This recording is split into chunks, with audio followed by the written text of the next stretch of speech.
बंजारा समाजाचो गोंयांत भारतीय जनता पक्षाक तेको। पुराय गोंयांत सुमार 1 लाखा वयर बंजारा समाज रावतात, जो महाराष्ट्र कर्नाटक भागांतलो आसा। गोंयांत 50,000 वयर बंजारा समाजाचे मतदान आसा। हे मतदान भारतीय जनता पक्षाकूच मेळचे म्हूण बंजारा समाजान बीजेपीक तेको दिला। RDX bureau report. राष्ट्रीय बंजारा परिषदेचे सर्व पदाधिकारी येथे भारतीय जनता पक्षाला बंजारा समाजाकडून पाठिंबा देण्यासाठी आलेलो आहोत। संपूर्ण गोव्यामध्ये जवळजवळ 1 लाखाहून अधिक बंजारा समाज राहतो, जो साधारण महाराष्ट्र कर्नाटक या भागातून इथं व्यवसायासाठी आलेला आहे आणि ते मोठ्या प्रमाणात स्थायिकी झालेलं आहे। या मतदारसंघामध्ये, या दोन्ही मतदारसंघामध्ये पूर्ण गोव्यामध्ये जवळजवळ 50,000हून अधिक बंजाराचं मतदान आहे।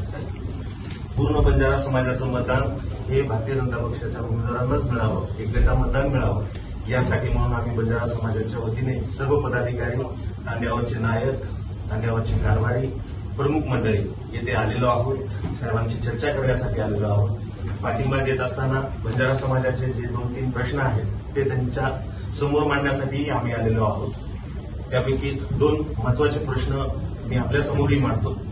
जसं गोव्यामध्ये लाखाच्या संख्येमध्ये बंजारा समाज आहे, तसं संपूर्ण भारतामध्ये जवळजवळ 15 कोटी असणारा हा समाज आहे आणि या समाजाची एकच गोरबोली भाषा आहे आणि या गोरबोली भाषेला माननीय उमेदवार साहेबांनी दिल्लीत बसल्यानंतर या गोरबंजाराला मान सन्मान मिळण्यासाठी, त्या भाषेला राजदरबारी मान्यता देण्यासाठी प्रयत्न करावे, ही एक आमची प्रामुख्यानं मागणी आहे, जेणेकरून बंजारा समाजाचा वैभव वाढेल आणि बंजारा समाज सातत्याने भारतीय जनता पक्षाबरोबर आहेच, पण इथून पुढच्या काळातही कायम राहील। या व्यतिरिक्त आमची अजून एक छोटीशी मागणी आहे की या गोव्यामध्ये आमचे बरेच कार्यकर्ते भारतीय जनता पक्षाचा विचार आमच्या लोकांच्या मनापर्यंत, तांड्यापर्यंत पोहोचवण्याचा प्रयत्न करतात। तर असे जेवढे काही आमचे इथले ऍक्टिव्ह कार्यकर्ते आहेत, यांना थोडंसं राजसत्तेमध्ये जर घेतले तर आमचे इथले जे स्थानिक प्रश्न आहेत, जे गोव्याचे स्थानिक प्रश्न आहेत, ते स्वतः आमचे कार्यकर्ते ते प्रश्न सोडवतील आणि जास्तीत जास्त लोकांना भारतीय जनता पक्षासोबत जोडून घेतील।